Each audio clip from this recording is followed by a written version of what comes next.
Pakoras and rain have a special connection. Let's enjoy the season with crispy and hot gobi pakoras. Firstly, I have taken some hot water here.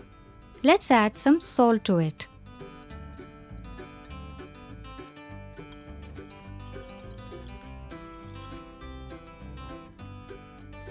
Into this, I am adding around 500 grams of gobi cut into florets.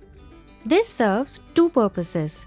Firstly, it cleans the gobi, getting rid of dirt and worms. Secondly, it helps remove the raw smell of gobi. We will let the gobi soak in this hot salted water for 10 minutes. After 10 minutes, let's strain the gobi. Wash the florets once with clean water and we will keep it aside while we prepare the batter. For the batter, I am taking 1 cup of besan,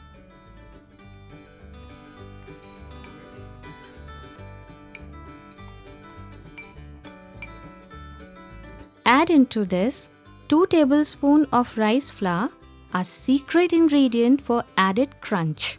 1 pinch hing, 1 teaspoon red chili powder, half teaspoon turmeric powder, 1 teaspoon amchur powder, 1 pinch ajwain,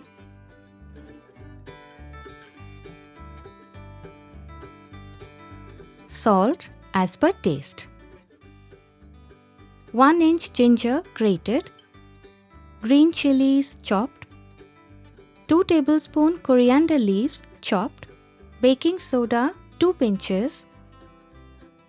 Let's mix this.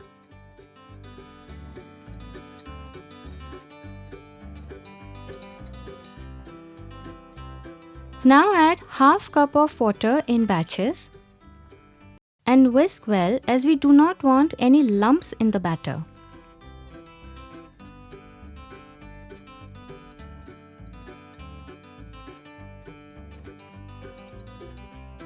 This is the consistency we are looking for. The batter is ready.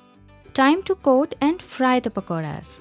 I have mustard oil heating on high flame. Dip the florets in the batter. Gently drop them into the oil.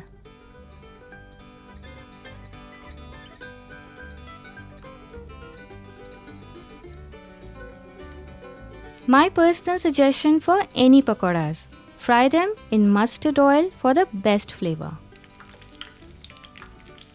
Turn the pakoras at intervals and let them fry from all the sides.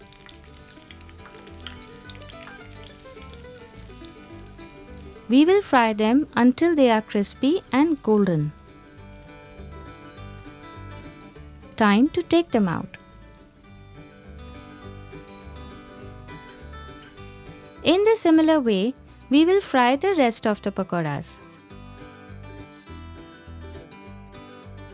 Generally, street vendors double fry the pakoras to get the extra crunch. Well, if you don't mind double frying, you can surely do that. However, the rice flour in this recipe will give you a good crunch even without double frying. The pakoras are done and ready.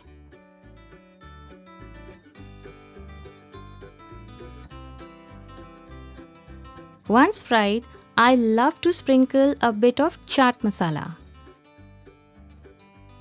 These pakoras taste best with some chutney and hot tea. After all, a few combinations are made for each other, isn't it? Until we meet again, eat well, live well, and stay blessed.